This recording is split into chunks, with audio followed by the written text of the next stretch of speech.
Buenas noches y bienvenidos a Con otra mirada. En el contexto internacional actual se habla de la lucha por la hegemonía mundial entre Estados Unidos, actual rector, y China, principal competidor. Pero fuera de esta dicotomía, poco se habla o se tienen en cuenta otras plataformas continentales, otros imperios latentes, otras civilizaciones y culturas que tienen mucho que decir en un futuro multipolar al que nos dirigimos sin lugar a dudas. Dos de estas plataformas son la hispánica y la lusitana.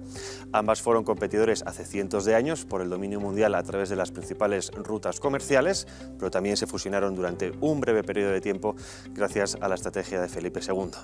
En las últimas décadas se ha debatido, quizá no con mucho entusiasmo, también hay que decirlo, el concepto de Federación Ibérica, esa posible fusión o compenetración entre España y Portugal. Esto daría un impulso a la península ibérica y daría más fuerza a ambas naciones, especialmente si consideramos su presencia histórica en otros continentes. La modernidad capitalista acabó con ambos imperios, siendo la plataforma anglosajona la que domina desde entonces de una manera u otra. Bien se ha encargado el Reino Unido, Estados Unidos y Francia de que tanto Portugal como España no puedan fortalecer los lazos que nos unen entre nosotros, así como con el resto de tierras de ultramar, a la par que ellos sí mantienen sus estructuras imperiales, por mucho que hayan vendido a bombo y platillo la supuesta descolonización. En el seno de este deseo de unificación hispano-luso surgen propuestas para potenciar la unión paso a paso. Una de ellas es la que nos ocupa hoy y seguro que no dejará indiferente a nadie. ¿Podríamos formar una nueva plataforma en el futuro que sea respetada y considerada como potencia? ¿Cómo se llamaría? Atentos, que comenzamos.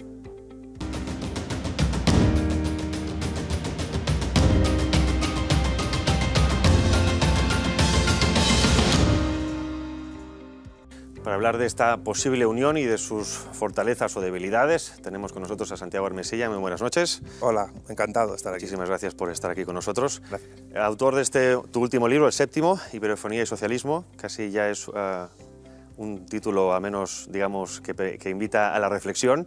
Te quería preguntar, bueno, tú has hecho bandera de la iberofonía. ¿Qué es lo que o cómo llegaste a este concepto que digamos, ¿qué se puede oponer al concepto clásico de hispanidad? ¿Cuáles son sus ventajas, sus desventajas, aunque luego las iremos desentrañando? Bueno, es un concepto que en el fondo yo llegué a él antes de saber que existía. Es decir, yo hace años trabajaba en un periódico llamado El Revolucionario, que llevaba gente del entorno del materialismo filosófico de Bueno, más alguna gente de Hispanoamérica, y ahí ya manejábamos en ejercicio, aunque no en representación, cuestiones iberófonas. Teníamos corresponsalías en Angola, en Mozambique, en Timor Oriental, en Brasil, en el mundo de la llamada Comunidad de Países de Lengua Portuguesa y también en el mundo hispanoparlante. En el año 2018 pues, di con Álvaro Durantez Prados, que es el gran teórico a nivel de geopolítica y de política del término iberofonía. Tiene un libro que se llama Iberofonía y Paniberismo, definición y articulación del mundo ibérico, y digamos que él es el que construye las grandes líneas fundamentales por las que ir para poder entender esta concepción geopolítica y civilizatoria. Yo simplemente lo que he hecho es adaptar su idea desde el prisma del materialismo político, que es la doctrina que estamos tratando de construir desde las vanguardias iberófonas en varios países. ¿Cuál era el planteamiento original de este autor que has dicho?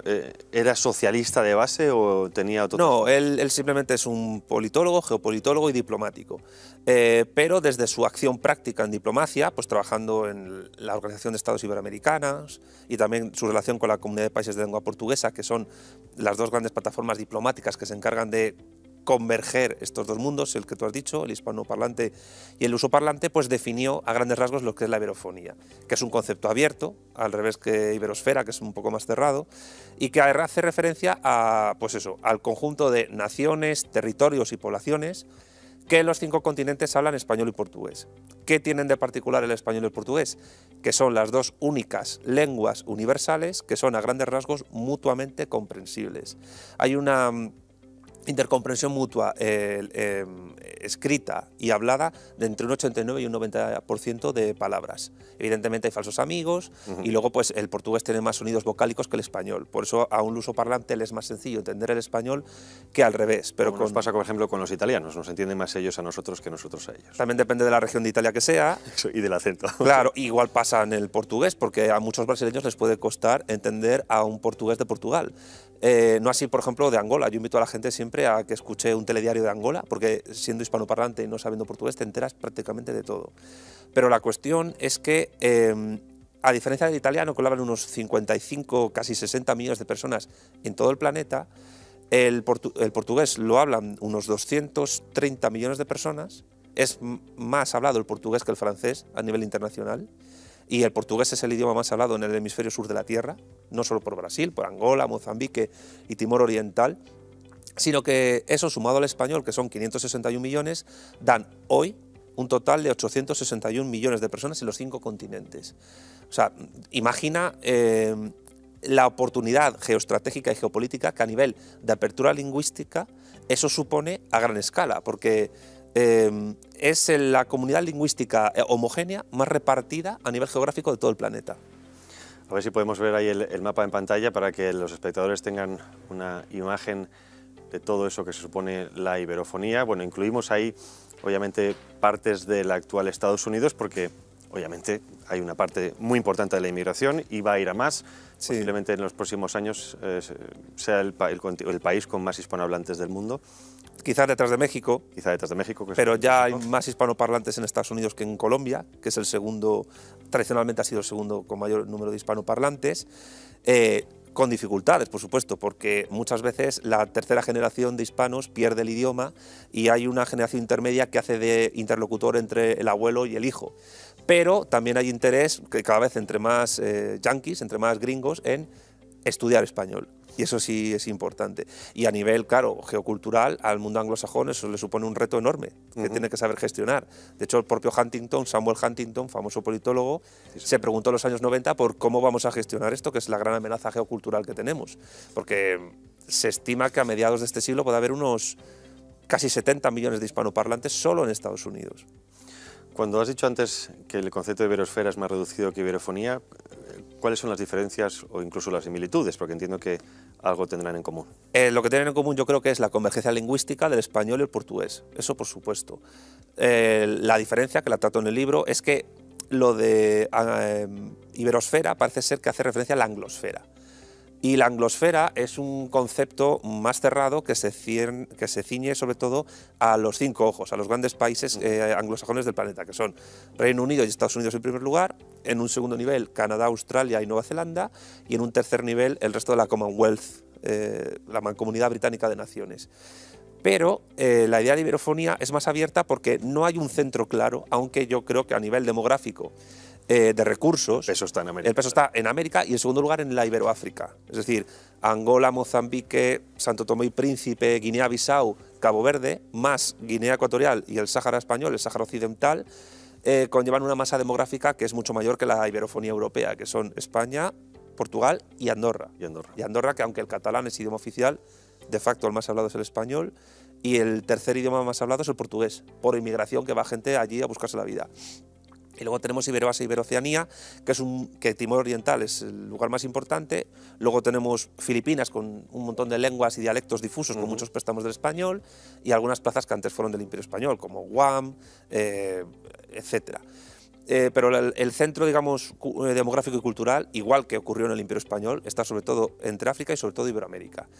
Pero la cuestión es que la iberofonía, al centrarse sobre todo en la cuestión lingüística, puede perfectamente abrazar a otras realidades geográficas y culturales que simplemente porque puedan adoptar ese idioma, uno de los dos idiomas o los dos, pues se puedan incluir. Pienso en los hispanoparlantes de Estados Unidos o incluso Estados Unidos entera, pienso en la potencialidad del español en Canadá, que cada vez es mayor. Pensemos en la potencial importancia que el idioma español puede tener en el Mediterráneo a la hora de conectar Italia y Grecia con España, e incluso el Levante oriental. Eso a la hora de reestructurar pues lo que son los PIS del sur de la Unión Europea sería algo tremendamente importante.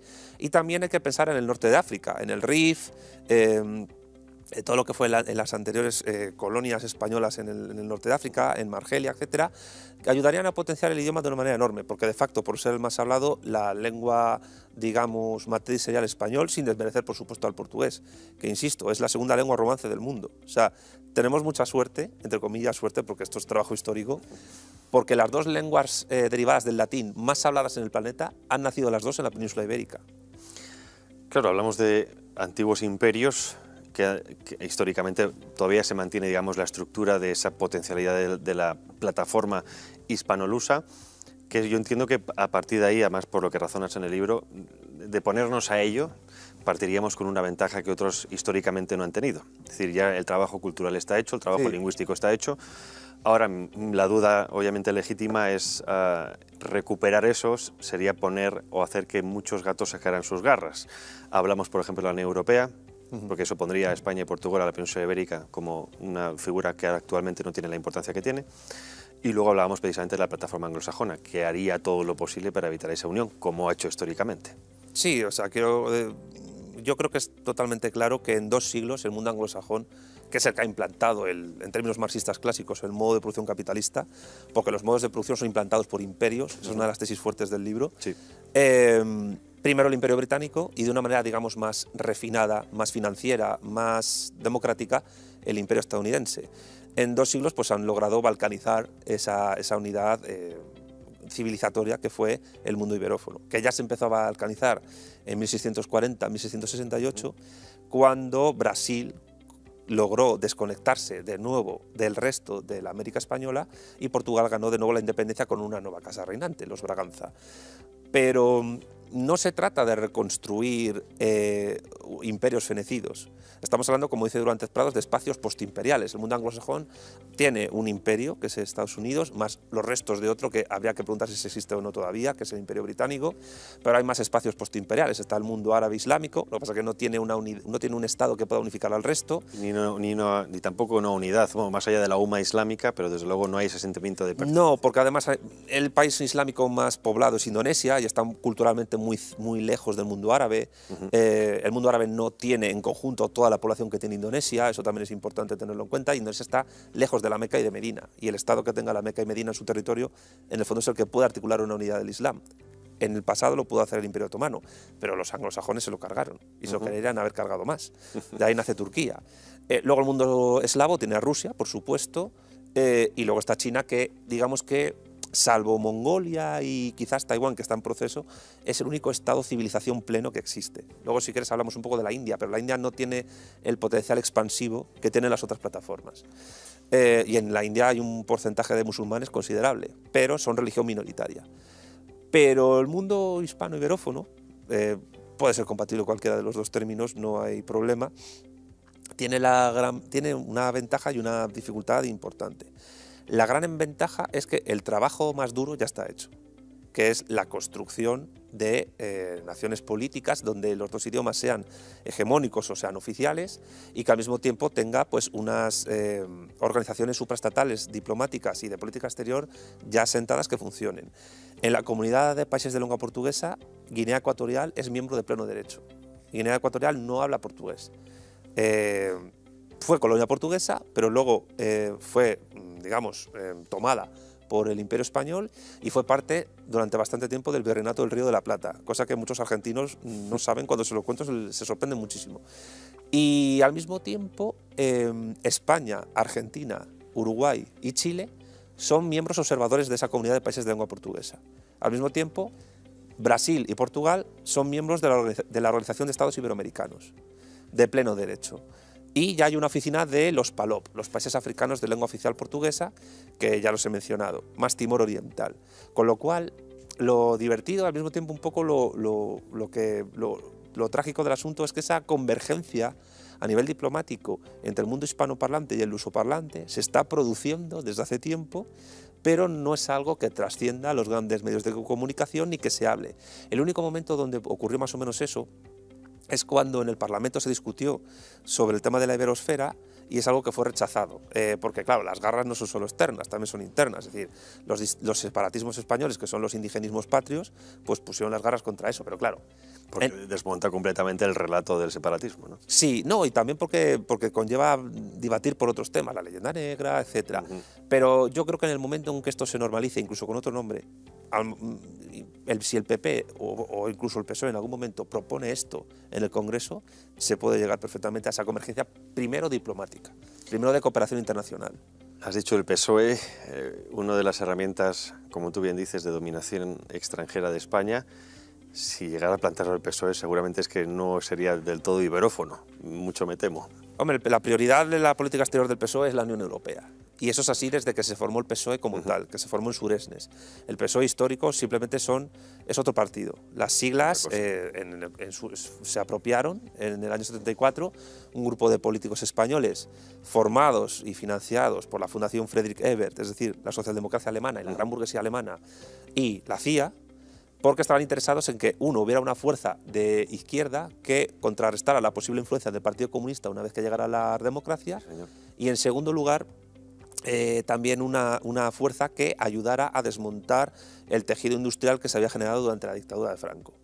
Y de ahí que el PSOE hubiera hecho la política más liberal que se ha hecho en España desde las desamortizaciones. Fue llegar Felipe González, la División Internacional del Trabajo, que llevó precisamente a la desindustrialización de España. Sí. Con el objetivo, entiendo, de no hacer frente al poder hegemónico en ese momento alemán o franco-alemán en Europa. Un poder, claro, sobre todo alemán, cada vez más alemán que Franco, la verdad. Aunque con esto que ha pasado de Ucrania, pues el poder alemán está empezando a sufrir un poco los efectos de su propia política sobre otros, ¿no?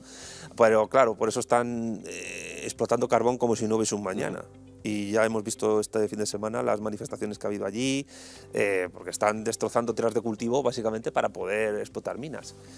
Pero ahora el momento geopolítico es muy interesante y se dan los mimbres o se dan ventanas de oportunidad con esta Segunda Guerra Fría que hay entre China y Estados Unidos para que plataformas continentales, geopolíticas y postimperiales o civilizatorias, como las queramos llamar, que existen de facto y de jure se están organizando, puedan tener algo que decir. ¿Cuál sería el papel de España y de Portugal en todo eso? El tiempo lo dirá. Evidentemente hay que batallar para construir esto con muchos grupos. Pero yo lo que tengo claro es que sin el concurso iberoamericano esto es inviable. Tiene que haber allí un revulsivo cultural, como diría Marcelo Gullo, una insubordinación ideológico-cultural para que empezara esto a articularse de una manera sólida. Has dicho algo antes interesante, bueno, al menos lo que he entendido es que la articulación de Portugal con sus excolonias o exterritorios es mucho mayor, al menos actualmente, que la que tenemos nosotros con España. Partiría de esta iberofonía, ¿cuál de los dos países sería cabeza dominante o sería una compenetración bicéfala? Entre Portugal y España, dices. No creo ni que Portugal ni España puedan ni deban liderar un tipo de organización iberófona. No, ¿Por el rechazo que produce, digamos, históricamente? No creo que sea el problema el rechazo, porque eso siempre se puede al final discutir primero a nivel académico entre historiadores y luego a nivel político. Es sobre todo por una cuestión de situación geográfica y de medios. Estamos muy fuera, sí. Claro, o sea, a mi juicio las dos grandes naciones que tienen más peso para poder liderar esto son Brasil y México. Cada una con sus dificultades, por supuesto, porque Brasil es un mastodonte geopolítico que juega a estar en primera división siempre ellos se ven a sí mismos como un poder global, da igual en el espectro ideológico en que se encuentre el presidente brasileño, que siempre va a ser así, con mayor o menor tendencia a alinearse con unos y otros. Luego tienen que hacer cambalaches para poder articularse. Y tienen un ministerio de Asuntos Exteriores que es espectacular. El Itamaraty en Brasilia es de los mejores ministerios de política exterior que existen. Pero claro, es un país lusoparlante rodeado de hispanoparlantes. Pero si ahora con Lula, que tiene sus peligros, pero si ahora con Lula se recuperara la ley del español, que ya en su día defendió y que defendió Dilma Rousseff, y se pusiese al español como segunda lengua del país, eso ayudaría a evitar ese aislamiento con sus pares fronterizos en América del Sur y al mismo tiempo, como sería bilingüe, el país conectaría a la América hispanoparlante con África, con la Iberoáfrica. Y ahí Brasil jugaría un papel enorme porque podría ser la Prusia de todo esto. Pero claro... Que es quizá también lo que está jugando, o digamos, la estrategia en las últimas décadas. Sí. No solo continental, sino precisamente internacional. Más unos gobiernos que otros, porque lo curioso es que en Brasil, y es verdad que el Lula que ha salido de la cárcel no es el mismo que el que entró, parece ser que tiene más dejes con cierto capital financiero internacional, pero claro, también puede ser una estrategia, es decir, bueno, yo juego con esta gente y luego hago lo que me da la gana una vez llegue al poder. Ha sido el PT, el Partido de los Trabajadores, quien ha tenido más esa unidad, que pueden llamar a latinoamericana, pero en el fondo eso no es más que la base de ir a algo más. Es decir, ¿qué es la iberofonía? Para que lo entienda un latinoamericanista. Es una Latinoamérica, es una patria grande en versión Super Saiyan de Bola de Dragón. O sea, con esteroides, básicamente. Y luego está México, que México... Con la flecha morada, como hacían en el FIFA, ¿no? Está a tope, todo lo que tire entra a gol. Bueno, así juegan al fútbol ellos, exacto. ¿no? Luego está México, que tiene el problema, bueno, tiene muchos problemas. Primero, porque Estructural, está claro. es un gigante mutilado, yo lo llamo así en el libro. Y es el país hispanoparlante más poblado, van a llegar a los 150 millones de personas en breve. Patio trasero de Estados Unidos. Es el gran patio trasero de Estados Unidos. Estados Unidos, además, en el siglo XIX les arrebató más de la mitad de su territorio. Ellos tienen unos problemas enormes a la hora de analizar su propia historia, porque dan un salto del mundo azteca-mexica al México independizado, que México se independizó y se convirtió en primer imperio mexicano, porque ahí hubo un señor, Iturbide, que era un realista español, pero que no quería someter el virreinato a los liberales y dijo, pues voy a crear mi propio antiguo régimen particular. Prefirió ser Fernando VII a cabeza de ratón. Y eso a la larga conllevó luego pues, que en 1848 pues, Estados Unidos les arrebatara Texas y a la larga el petróleo, y California y en corto plazo el oro, que podían haber transformado a México en la gran superpotencia que fue, porque a mí me gusta hacer mucho esta analogía para que la gente entienda un poco por qué el verdadero epicentro del Imperio Español no estaba en la España peninsular, estaba en América. Es como las tres ciudades, entre comillas, más importantes de Estados Unidos. Madrid en esa época era Washington, la Ciudad de México era Nueva York y Lima era Los Ángeles. A ver si con esta analogía se entiende que el gran peso demográfico, de riqueza, que no de poder político, pero de sí posibilidades comerciales. De posibilidades comerciales, incluso posibilidades personales de poder medrar a nivel social, estaban en los virreinatos del Perú y de Nueva España, sobre todo. Luego los Borbones dividieron el virreinato del Perú en 4. Pero el tema es que en México pues, tienen problemas estructurales que se arrastran desde hace 2 siglos. Aunque ahora su economía, por poco, ha superado ya en PIB nominal a la española. Pero tienen unas desigualdades impresionantes, problemas de narcotráfico, violencia organizada, desigualdades sociales tremendas y bueno, y también un problema de identidad fuerte para saber qué son. Pero eso quizás con el tiempo se pueda ver por qué meandros va, pero sin duda un México poderoso sería el gran enemigo geopolítico de Estados Unidos, mucho más que China o que Rusia. Yo desde hace tiempo lo sostengo, que el gran enemigo geopolítico de Estados Unidos es México realmente. Está claro que cualquier intento de lo mínimo que haya pasado en Ucrania en la zona de México sería otra guerra muchísimo más brutal. Sería, bueno, es que... Igual que pasó en la zona Caribe. Es que tú imagínate un Vietnam a las puertas de California o Texas. Es lo peor que le podría pasar a Estados Unidos.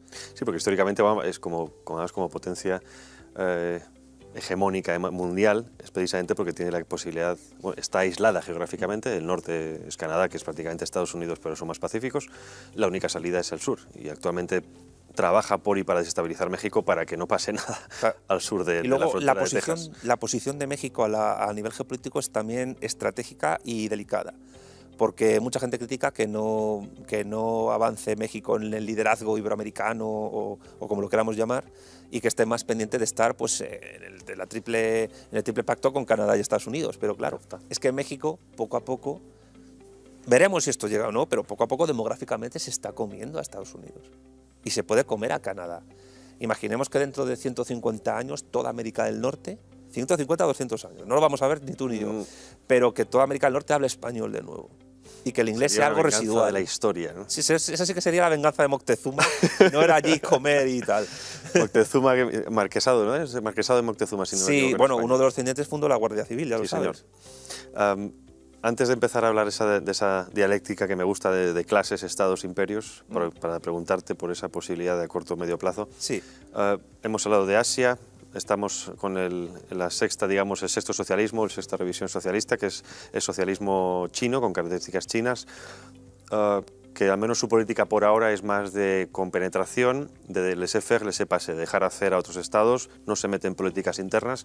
¿Crees que de la conformación o esa posibilidad de esa iberofonía socialista, el aliado sería China? No aliado me refiero hermano, pero sí aliado como adosados a una superpotencia, teniendo en cuenta que obviamente querría dividir o al menos separar a América como continente de esa influencia estadounidense?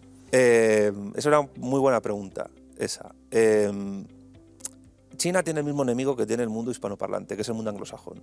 Hay que tener en cuenta que a partir de las guerras del opio, a mediados del siglo XIX, vino lo que los chinos conocen como el siglo de la humillación, que en teoría se cerró con la proclamación de Mao Zedong en la Plaza Roja, en la ciudad prohibida de la República Popular China, en 1949. Es entonces cuando se cierra el siglo de la humillación, por la cual la China de la dinastía Qing, que formalmente seguía unida, sin embargo, era una colonia de facto repartida por varios poderes imperiales. Francia, el Imperio Británico, incluso el Imperio Austrohúngaro, llegó a tener centros coloniales allí, y Estados Unidos más tardíamente, e incluso Rusia, que de ahí esas ciertas enemistades que existen entre Rusia y China, que luego continuaron entre la URSS y que explican en parte el conflicto chino-soviético, y que mucha gente que no conoce los meandros de la historia de Asia le cuesta entender. Pero teniendo eso en cuenta, como los chinos se quieren proclamar los reyes del mundo en el 2049, para dar carpetazo completamente al siglo de la humillación con 2 siglos, pues yo diría que se puede tomar como un aliado estratégico, evidentemente, igual que Rusia, pero hay que tener en cuenta una cosa, y es que la gente que defiende la idea de mundo multipolar realmente lo que está defendiendo es un impasse. Sí, porque siempre hay una potencia hegemónica. Claro, porque es en plan, somos multipolares de momento, yo lo que quiero es ser el jefe. China quiere ser el jefe, Rusia está lejos de serlo, pero ya dijo no sé en qué, creo que fue en el Foro Económico Mundial o en Davos, que estaban Xi Jinping y Putin en la misma mesa, y le preguntaron a Putin, ¿cómo ve usted la guerra financiera entre Estados Unidos y China? Estaba Donald Trump en la presidencia y dijo Putin, bueno, hay un proverbio chino que dice que mientras los tigres pelean, el mono se queda mirando. Claro, porque ¿a qué aspira Rusia? A ser el hegemón. Entonces, nunca va a haber un mundo multipolar. Nunca. Eso es simplemente un discurso táctico que lo que quiere es ganar alianzas, aunque sean ideológicas, para atacar al primo de zumosol del planeta, que sigue siendo Estados Unidos, y ganar tiempo para que haya un nuevo primo de zumosol. Entonces, frente a Estados Unidos, el mundo hispano iberófono puede ser un aliado, pero tampoco creo que ni a China ni a Rusia les pueda convenir un mundo hispánico tan fuerte, aunque hay que decir que ya en el siglo XVI, Felipe II y la dinastía Ming se aliaron para hacer lo que, el famoso documental de la primera globalización. Sí, señor. Y eso fue lo que intentaron frenar primero Francia, los Países Bajos y luego Inglaterra. Y de hecho, el modo de producción capitalista como tal se asienta sobre 2 hechos históricos importantes: la balcanización y caída del Imperio Español y el siglo de la humillación chino y las guerras del opio. Sin esos 2 fenómenos históricos no se puede entender el capitalismo, es imposible. Hablabas ahora de esa quizá no una buena relación de amistad con esa posible iberofonía fuerte. Lo que está claro es que el continente, como tú bien decías, que tendría más peso es América, pero América también es una zona de conflicto, una zona de guerra entre Estados Unidos, Rusia y China, por acuerdos comerciales, intereses comerciales, armamentísticos. Inglaterra todavía también. Inglaterra todavía, a pesar de como esa supuesta descolonización. Y Francia, perdona que te corte, porque Francia tiene la Guayana francesa, sí, señor, desde donde se lanzan los cohetes de la Agencia Espacial Europea, y que además es punta de lanza geopolítica de Francia por sus intereses en el Amazonas. Entonces, cuidado, porque Inglaterra tiene intereses en la Patagonia y Francia en el Amazonas.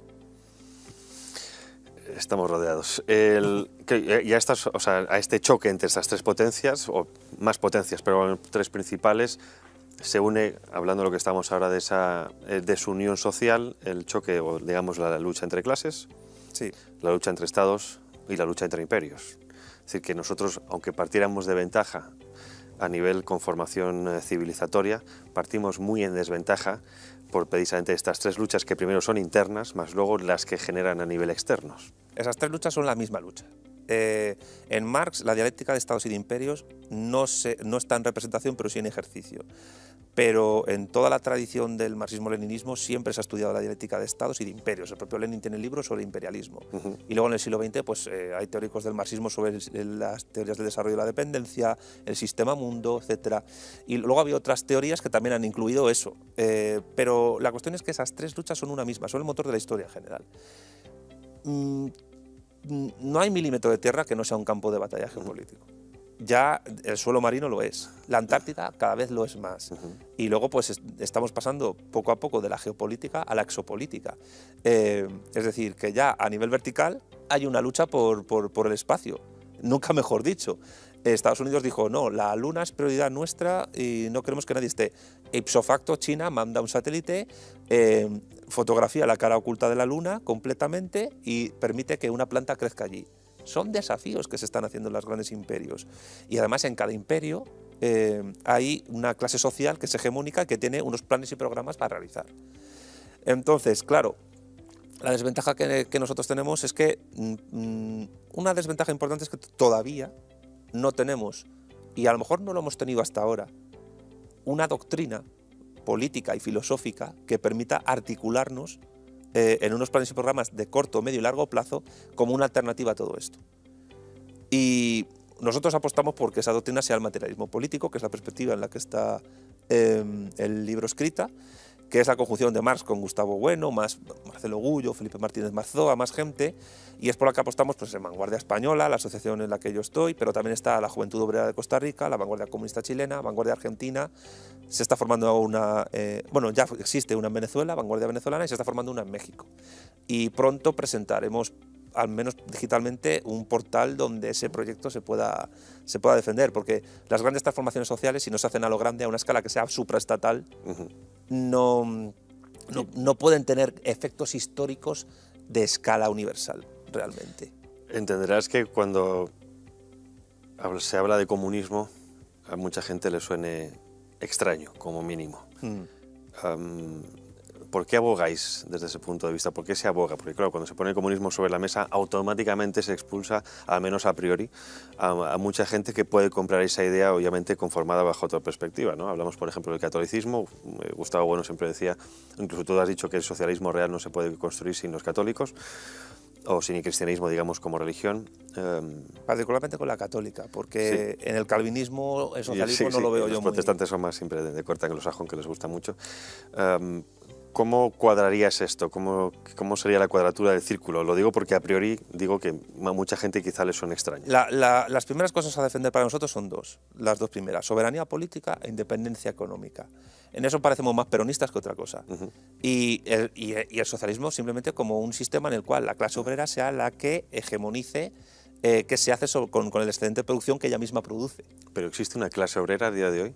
Todo asalariado que produzca más valor económico del que se le paga es clase trabajadora, es clase obrera. Eso prácticamente el 90%. El 90% de la población. O sea, si la gente piensa que un obrero es simplemente un señor que sale con un mono azul de una fábrica... Y con hollín en la cara. Claro, o sea, obreros somos tú y yo, y son los cámaras y los regidores, somos obreros. La cuestión es que comunismo, cuidado, porque es una idea que no es solo...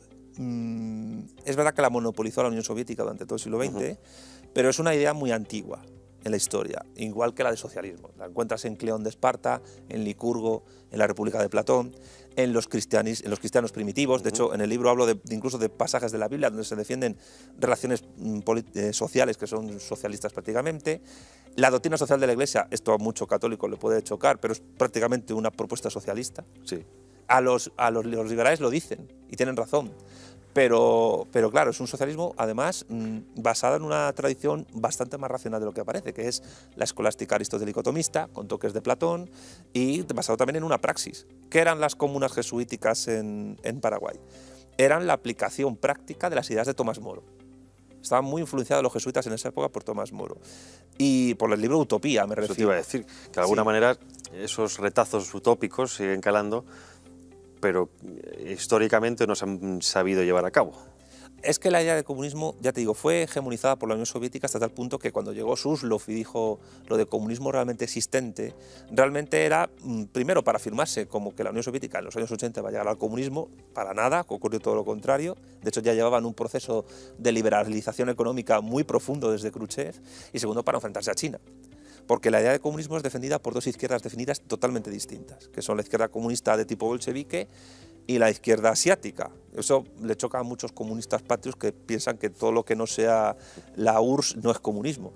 Los chinos es que han logrado engarzar a Marx con Confucio de una manera magistral, porque claro, es la tradición cultural que ellos beben desde hace Era la única forma de que eso calara en el grueso de la población. Era la única forma de que eso calara.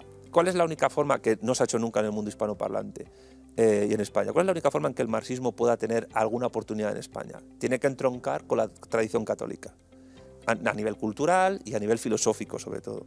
Gustavo Bueno, con su materialismo filosófico, entronca con esa tradición, asumiendo Platón, Aristóteles, leyendo a Santo Tomás de Aquino, la Escuela de Salamanca, a la cual hay que desligar del liberalismo porque no tiene nada que ver. Yo creo que los libros de Daniel Marín en ese sentido son, o el de Christopher Ferrara, que te recomendé en su día, son obras que te permiten estudiar esto de una manera muy seria. Y evidentemente, pues, no lo llamamos comunismo de momento si quieres, para no confundir con la URSS, pero si se puede apostar por un socialismo hispánico, tiene que ser un socialismo donde Marx y Francisco Suárez se puedan dar la mano. Y eso es viable, con Gustavo Bueno mediante. Sí, porque nos encontramos, al menos en España y otros países occidentales también, que se está implantando o se está intentando implantar un nuevo sistema de pensamiento que, al no entroncar con la tradición, es imposible que eso arraigue y que genere esas generaciones que tenemos de lo que llama Simon Bauman, ¿no? Todas las generaciones líquidas, porque como no tenemos nada que agarrarnos, es imposible que eso dé sus frutos. Y ahí quería preguntarte, has hablado de las izquierdas definidas. Tú también hablas mucho de las izquierdas indefinidas, es prácticamente uno de tus grandes adversarios, ¿no? Al menos a destruir ideológicamente hablando y dialécticamente hablando. Total, sí. Porque, y sobre todo también esto aplicado al globalismo, vemos cómo esa izquierda, que en su momento tenía unas luchas más o menos respetables, han desaparecido. Mucha gente se lo pregunta, ¿no? ¿Dónde están estas izquierdas antisistema, anticapitalistas? Porque ahora se promueve la ideología de género, todas las ideologías disolventes patrocinadas desde la esfera anglosajona las ha comprado una izquierda que no sé si preguntarte si tiene algo de izquierda. ¿Tú cómo lo ves? A ver, lo de la izquierda indefinida, sabes que viene pues, de la obra del mito de la izquierda de Gustavo Bueno. Y Gustavo Bueno hacía una distinción fundamental entre izquierdas definidas e indefinidas. Las definidas son generaciones que desde la Revolución Francesa, aunque se enfrentan entre sí, se definen en dos sentidos. Un sentido genérico porque son racio-universalistas, tienen un proyecto para todos sin distinción y basada supuestamente en la razón. Otra cosa es que la razón de la Ilustración se pueda criticar. Marx la critica en La cuestión judía, que es un libro fantástico. Y sobre todo porque reconstruye los estamentos del antiguo régimen y en vez de súbditos genera ciudadanos. Eso es lo que hicieron los jacobinos, que es la primera generación.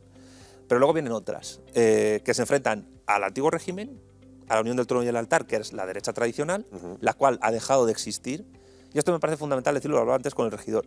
El eje izquierda-derecha, a nivel político, cada vez tiene menos sentido porque la derecha como tal ha muerto. No existe. No existe. Por eso cuando dicen ultraderecha digo, ¿dónde están? Es un proceso que realmente empezó con la Primera Guerra Mundial y que tuvo su epicentro en la caída del Imperio Ruso por la Revolución Bolchevique, pero también en la caída del Imperio Otomano por la Revolución de Ataturk y por la balcanización del Imperio Austrohúngaro, que fue lo último que quedaba de antiguo régimen católico en Europa. Luego, los proyectos de tipo fascismo, nacionalsocialismo que vinieron después, respecto de las izquierdas eran derecha, pero respecto del antiguo régimen eran izquierda, porque no querían recuperar el trono y el altar, eran otro tipo de proyecto, pero se agotan y son derrotados en la Segunda Guerra Mundial. Y luego hay otros proyectos como el franquismo, que tienen algo de trono y altar, pero desarrollan un estado industrial, que es poco compatible pues, con la añoranza del antiguo régimen. Y que en sí mismo se agota, porque es un proceso del franquismo que se agota en sí mismo y da lugar a otra cosa, a la democracia. Pero a lo que voy, las izquierdas, eso es importante porque las derechas también tienen sus choques entre ellas y sus modulaciones. Pero las izquierdas, después del jacobinismo vinieron los liberales, que son un poco más laxos que los jacobinos en muchas cosas, y luego vinieron pues, las del movimiento obrero. La tercera generación fueron los anarquistas, el anarcosindicalismo sobre todo, no los libertarios que se llaman ahora, sino pues la CNT, Bakunin, etcétera, que no queda de eso nada, salvo ideas disueltas en otras, y luego las tres generaciones que de momento han surgido del marxismo. Primero los socialdemócratas, segundo los socialdemócratas que han tenido su proceso de descomposición, segundo la izquierda comunista que tiene su gran derrota con la caída del telón de acero y de la URSS. Y de la socialdemocracia viene el estado del bienestar como lo conocemos hoy en día, de alguna manera. Bueno, el estado del bienestar es una creación de la derecha socialista y su padre es Bismarck. Que la genera para evitar una revolución desde abajo, haciendo una contrarrevolución desde arriba y asumiendo en gran medida a los socialdemócratas en parte. Eso también lo hizo Miguel Primo de Rivera en su dictadura con el PSOE y Franco parcialmente también. Esto es polémico de decir, pero hay una derecha socialista. Pero que ya está tratada por Marx y Engels en el Manifiesto Comunista, que la llaman socialismo clerical, etc. La cuestión es que después de la caída del telón de acero, la idea de comunismo queda completamente desfigurada y casi destruida en el mundo occidental capitalista, y luego solo queda la sexta generación, que es la asiática, la que rige en China, que es la única izquierda definida potente que hay. Entonces, del marasmo de fracasos de esas izquierdas definidas, pues queda un detritus de grupos que han perdido referente y que en vez de defender un proyecto político claro, racio universalista o un modelo de sociedad muy determinado, con un sujeto político que lo pueda realizar, sea la clase obrera, sea los ciudadanos o los dos, pues surgen las izquierdas indefinidas, que se basan en cuestiones subculturales, sociológicas, morales, éticas, ecologismo, animalismo, veganismo, feminismo, etcétera, ¿no? Teoría queer. Y hay 3 modulaciones. La extravagante, que son las ONGs, básicamente, o sea, es decir, parásitos sociales que viven de la clase obrera, esos son las ONGs. Y la izquierda divagante, intelectuales, artistas y profesores de universidad, que se creen que hacen la revolución en su departamento. Viven del cuento. Sí. Y luego una mezcla de las otras 2, que es la izquierda fundamentalista, que es básicamente cuando, pues, la clau, la razón Eso populista. se conforma en un planteamiento político. Sí. Llevado a cabo. Pero que no busca una transformación de la sociedad, sino que las agendas particulares de cada grupo indefinido puedan realizarse mediante la subvención o mediante los impuestos del estado de bienestar o de lo que quede del estado de bienestar. Que eso sería la articulación, supuestamente, de las nuevas identidades generadas a través de la destrucción de la previa. Y eso, por ejemplo, es Podemos, es el Frente de Todos en Argentina, es en parte Morena en México, es Colombia Viva de Gustavo Petro, es el gobierno de Gabriel Boric en Chile, pero es el Partido Demócrata en Estados Unidos también. Digamos que en el mundo capitalista liberal democrático la ideología dominante es la izquierda indefinida, que, cuidado, tiene muchos vasos comunicantes con la derecha extravagante, porque la derecha como tal es arqueología, las derechas que surgieron del fascismo es también arqueología, pero quedan una forma de derecha muy particular que uno llama extravagantes, que tampoco tienen un proyecto claro del Estado, sino que se definen o bien por el separatismo, pues el nacionalismo catalán, vasco, gallego, por el indigenismo. El indigenismo pachamámico en Hispanoamérica no es izquierda propiamente hablando. Busca un antiguo régimen precolombino. Exacto. Y en muchos casos son tremendamente racistas, muy, muy racistas. Pero luego está el anarcocapitalismo, que es otra forma de derecha extravagante porque el sujeto soberano es el individuo, incluso tiene derecho a la secesión, como dijo Rayo. ¿Dónde encaixarías, por ejemplo, lo que se conoce como derecha economicista, véase, por ejemplo, el Partido Popular? Yo lo veo como un socialismo fabiano. No sé, es que el Partido Popular, a ver, primero, es que es un partido, ¿cómo surge? Por una amalgama de grupos que partían de Alianza Popular previamente, hacen un congreso en el 89, que Fraga fuerza a Aznar a no dimitir, y luego se le empiezan a unir grupos. Es que en el Partido Popular todavía hay mucho deje demócrata cristiano. También hay liberales, por supuesto, cada vez tienen más peso. Los grupos que eran más franquismo sociológico pues se han pasado a otros partidos actualmente, pero en el PP hay que tener en cuenta que la democracia cristiana junto con la socialdemocracia y el liberalismo social fueron los que en el periodo de entreguerras crearon el estado del bienestar sin mano militar tipo Bismarck, sino democrático. La economía social de mercado, el ordoliberalismo, Keynes, todo eso son ideas que se empiezan a definir con la alianza entre la socialdemocracia y la democracia cristiana. Entonces es normal que haya gente dentro del PP que viene de la democracia cristiana, como yo creo que es el caso de Mariano Rajoy, no creo que sea un secreto decirlo, que desconfía de medidas más liberales, que a lo mejor se pueden encontrar en partidos como Vox o en otros. Entonces es muy difícil definir ideológicamente al Partido Popular, pero decir que el Partido Popular es derecha tradicional o derecha liberal propiamente hablando, yo creo que es erróneo. O ultraderecha, como algunos lo pintan, ¿no? Es que la ultraderecha es como la ultraizquierda. Fusaro tiene razón cuando dice que cuando se insulta a alguien y se le dice comunista o fascista, en el fondo no se están más que recuperando espantajos del siglo pasado, que fueron los dos derrotados, uno en Guerra Fría y otro en Guerra Caliente, cuando no se lucha realmente contra el gran capital financiero, etc. Claro, dice, no, es que eres un rojipardo porque buscas una alianza de rojos y nazis. Pero es que esa alianza es imposible porque no existen.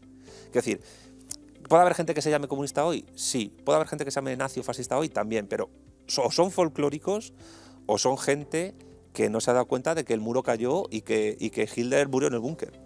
Que la historia el siglo XX ya ha pasado. Y eso es algo que a la gente le cuesta mucho entender porque hay unas inercias ideológicas y políticas que no les hacen ver la realidad.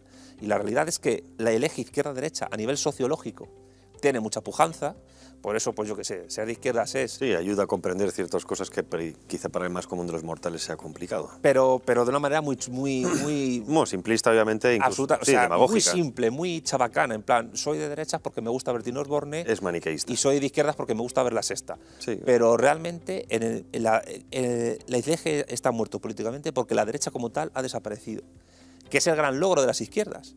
Histórico. Es decir, la unión del trono y el altar, que es la derecha pura y dura, hoy es arqueología, y si quedan grupos son nostálgicos, gente que no se va a realizar jamás su proyecto, y poco más. Lo más parecido a esa derecha tradicional es el yihadismo, el salafismo o incluso el islamismo, y también con matices, porque un islamista republicano no tiene nada que ver con un islamista yihadista que busca un califato. Son ideologías completamente diferentes. Sí, los socialismos árabes no tienen nada que ver. Muchos son republicanos también. El basismo no es derecha. Esto es importante porque, claro, hablas de esas izquierdas definidas que son capaces de llevar a cabo ciertos proyectos estatales, en este caso, por ejemplo, la que podría llevar a cabo los Estados-nación iberófonos. Pero esa sería una séptima. Sí. Una que todavía no existe o está en construcción. Pero si entendemos que ese eje izquierda-derecha está superado, y has hablado de que existe una derecha social o socialista, lo cual coincido contigo, Franco, yo creo que ha sido el único socialista real, al menos en España, con capacidad de llevarlo a cabo. Miguel Primo de Rivera también. Miguel Primo de y Rivera. Antonio Maura antes. Antonio Maura, pero es bueno, el pionero. Digamos, sí, quizá con todo lo que es el estado del bienestar franquista, ¿no? Quizás se acerca más a eso. ¿Dónde verías tú una derecha social que pudiera unificarse con esta izquierda, por llamarla así, digamos, patriótica? ¿Existe esa derecha social? ¿Se puede crear? ¿De dónde vendrían? ¿De qué residuos saldría? Es una buena pregunta, pero he de retomar respuestas anteriores. El eje izquierda-derecha a nivel sociológico tiene fuerza, pero no a nivel político. Entonces, hablar hoy de derecha social tampoco tiene sentido porque nadie que reclame un régimen proteccionista industrial defiende el trono y el altar. Puedes encontrar en esa llamada derecha social gente que sea republicana. Digamos derecha, creo que se entiende hoy casi en el sentido de eres patriota, eres de derechas. Ahí sé que también hay un maniqueísmo muy grande con eso, pero como la izquierda actual es antinacionalista o antipatriótica. Ese maniqueísmo solo se da en Europa occidental y muy parcialmente en otros sitios, pero incluso el término nacionalista, si tú te vas al tercer mundo, al llamado sur global que se llama ahora, tú te vas a Iberoamérica, te vas a África o te vas a Asia, es totalmente compatible ser nacionalista y tener un proyecto emancipador revolucionario de izquierda política. Claro, un caso que a mí me interesa mucho es el de Vietnam, en la República Socialista de Vietnam. Los vietnamitas del Partido Comunista de Vietnam se reclaman a sí mismos nacionalistas. Son nacionalistas vietnamitas, pero es un nacionalismo, como dirían los peronistas, de inclusión político, no étnico, no racial. Y de hecho fue el nacionalismo político vietnamita el que acabó con el nacionalismo étnico racista de los Gemelos Rojos, que estaban apoyados por China y por Estados Unidos. Y fue Vietnam quien acabó con Pol Pot. Cuidado con eso porque es una cosa que se olvida poco la gente. Entonces, aunque yo creo que sea una tarea ardua, urge redefinir los términos patria y nación. Y incluso las ideas de patriotismo y nacionalismo. Porque mucha gente dice, no, yo no soy nacionalista, yo soy patriota. ¿Eso qué significa? O sea, que decir, eres un nacionalista político, simplemente. El nacionalismo se ha pervertido mucho por parte de los liberales hacia el globalismo, es decir, se ha envenenado la idea de patria. Es prácticamente algo que no debes mencionar. Pues, se trata de sobrepasarlas. Hay un libro sobre globalismo muy bueno, que es el de Daniel López, Historia del globalismo. Lo tendré aquí en breve también. Bien, pues ese libro es muy recomendable porque, en el fondo, el globalismo es un proyecto que quiere tender, tampoco se llama a sí mismo así, es un término despectivo, peyorativo que se le puso, para defender una suerte de gobierno global. Pero claro, el mundo es tan vasto, tan rico y tan geopolíticamente complejo que ese gobierno global es muy difícil, por no decir imposible, que ocurra. Porque siempre va a haber, entre comillas, contrapoderes que se opongan. Y luego hay proyectos globales que se oponen unos a otros. Me explico, no es lo mismo la globalización, por no utilizar el término globalismo, que defendían los neocon de los años 90 y del consenso de Washington, que la que pueda defender Soros, que es la vertiente progresista de aquello. Pero luego tienes el proyecto del Islam, que es global a su manera, el proyecto de la Iglesia Católica Universal, aunque sea más formal que otra cosa, también es global, porque busca convertir a todos los hombres, o los proyectos comunistas de China o de la Unión Soviética, que feneció, más los otros que puede haber a nivel religioso, etc.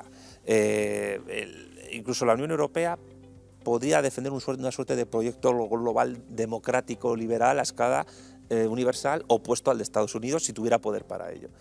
Entonces, al final, pues es por el mismo motivo que te he criticado la idea de multipolaridad, aquí al final son proyectos globales que se oponen unos a otros. El globalista, que se llama así, es uno, que ahora mismo pues tiene algo de fuerza, pero tendrá su recorrido y hasta que deje de tenerla. Y luego vendrá otro. Pero volviendo al tema del tema de lo que tú llamas derecha social, yo creo que la clave, más que en la gente que se llame de derecha, es por lo menos en el ámbito iberófono, a nivel cultural, es en la gente católica. Y lo digo porque en el catolicismo el espectro ideológico también es tremendamente transversal, aunque mayoritariamente no liberal, por no decir incluso antiliberal. Y claro, ahí te puedes encontrar... Por definición. Sí, claro. O sea, sí, decir, la verdad está revelada, no la podemos discutir. Evidentemente. Y tampoco te estoy diciendo que haya que recuperar una suerte de diálogo de cristianos y marxistas que hubo en los años 60, 70. Que eso da pie a la teología de la liberación. Pero claro, la teología de la liberación más bien fue una herramienta de la URSS para incidir en Iberoamérica. Pero claro, el vacío que dejó la teología de la liberación no lo ha llenado la Iglesia Católica. Lo ha llenado las sectas protestantes, la teología de la prosperidad. Hemos pasado de Leonardo Boff a Cas Luna, que es un señor que se llama Cas, a sí mismo, el pastor evangélico guatemalteco, para hacérselo mirar, Cuidado. Entonces, ahora ya no solo limosna, pagamos con visas. Y cuidado, que yo no niego que pueda haber protestantes socialistas, que también los puede haber. Pero el tema es que es más que en el eje izquierda-derecha. Yo creo que el eje tiene que ser geopolíticamente pensado más como iberofonía versus anglobalización. O sea, podríamos comprar también eso que se está hablando ahora de patria versus globalismo. Pero patriotismo versus globalismo, entendiendo patriotismo quizá como puede ser una plataforma civilizatoria, puede ser como algo que te agrupe de una manera social política, que no tiene por qué estar instruido o limitado por un Estado-nación con sus fronteras. Claro. La propia hispanidad trasciende En el España. fondo son dos proyectos universalistas diferentes. Por un lado tienes el proyecto anglosajón, cuyo universalismo es consustancial a su idea cultural, muy influida por el calvinismo, porque la Iglesia anglicana, yo creo que Marcelo Gullo lo ha dicho muy bien, es una suerte de catolicismo con veneno anglicano dentro. Por eso el anglicanismo, dentro de las religiones protestantes, es la que más se parece a la católica, formalmente. Pero el proyecto anglosajón es un proyecto de sumisión del resto del mundo a ellos, cuando al mismo tiempo ellos se piensan que son el pináculo de la civilización. Por eso se llaman ellos a sí mismos Occidente, y quieren encajar en los demás en esa idea de Occidente, que es un invento de Martín Lutero, la idea de Occidente. En el caso del mundo iberófono, yo creo que precisamente por el fulcro católico que tiene, un fulcro católico que además ha absorbido lo mejor del mundo ibérico, lo mejor del mundo amerindio precolombino y lo mejor del África subsahariana, entretejido. Y no niego que en ese proceso haya habido violencia, porque la hubo, por supuesto. Siempre la hay. Siempre la hay, o sea, lo decía Engels, la violencia es la partera de la historia.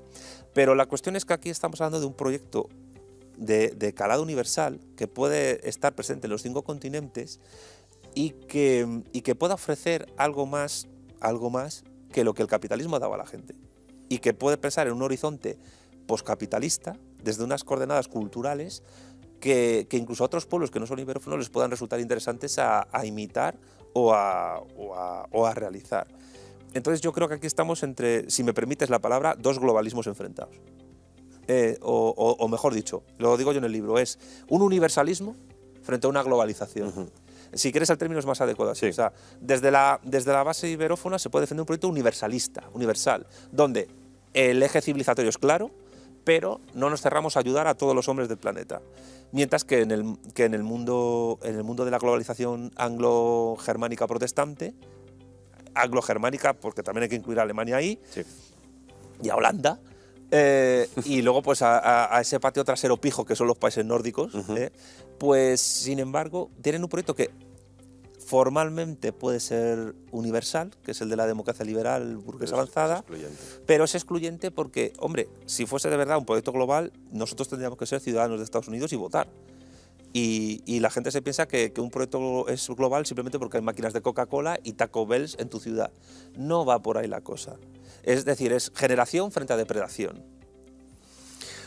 Pues maravillosa forma de terminar la entrevista, se nos acaba el tiempo. Me da rabia porque se me queda fuera que te quería preguntar por el tema de tecnología. Quien quiera saber algo más de eso, pues ahí tiene este libro, Iberofonía y Socialismo, de Santiago Armesilla, editado por Última Línea. Muy recomendable, sobre todo para ayudar a pensar esas nuevas alternativas, nuevas plataformas y sobre todo también a repensarnos la hispanidad y nuevos caminos, porque futuro tenemos, como bien le decíamos en esta entrevista. Santiago Armesilla, muchísimas gracias, ha sido un placer tenerte con nosotros aquí en 7NN. El placer ha sido mío, gracias a ti. Y como siempre, muchísimas gracias a ustedes. Repito, merece la pena leer esto porque hay otra gente, hay otros grupos, otras fuerzas que están repensando dónde podemos estar, teniendo en cuenta que estamos en ese mundo cambiante, en esa encrucijada mundial como dice el coronel también Pedro Baños, porque no sabemos a dónde vamos a ir y es importante pensar qué caminos podemos tomar. Muchísimas gracias y hasta pronto.